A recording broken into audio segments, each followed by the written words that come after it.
Dieu te dit aujourd'hui, ne confonds pas la pureté de ton cœur avec la naïveté de ton esprit. Tu as été créé pour aimer, pour donner, pour croire encore en la bonté, même quand le monde te montre le contraire. Mais la pureté n'est pas faite pour être sans vigilance. La lumière que tu portes doit être protégée, car tous ne la respectent pas, et certains cherchent à l'éteindre. Il est beau de faire confiance, mais il est sage d'apprendre à discerner.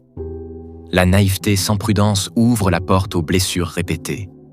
Elle t'amène à te donner sans mesure, même à ceux qui ne veulent que prendre.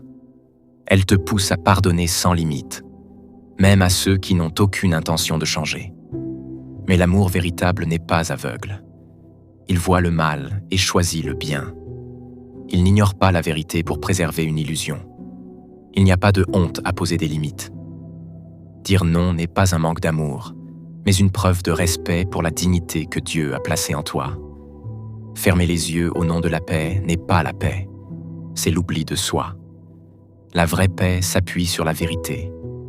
Et la vérité, même si elle blesse au début, libère toujours à la fin.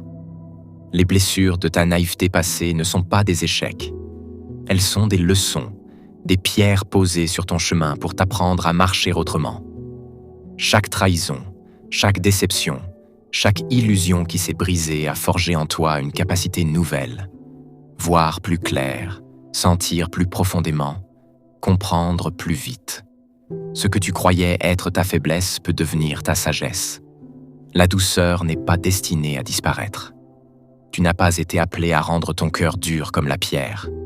Tu as été appelé à unir la bonté et la lucidité, à aimer sans te perdre, à donner sans t'épuiser, à sourire sans te laisser manipuler, à tendre la main sans qu'on te la brise à répétition.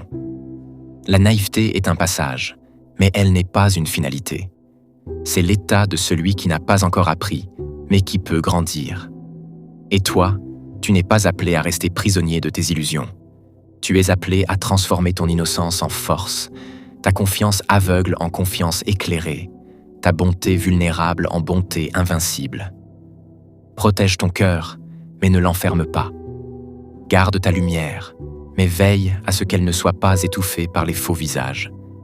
Aime encore, mais aime avec clairvoyance. C'est ainsi que tu resteras pur sans être fragile, aimant sans être trompé, et ouvert au monde sans être brisé par lui.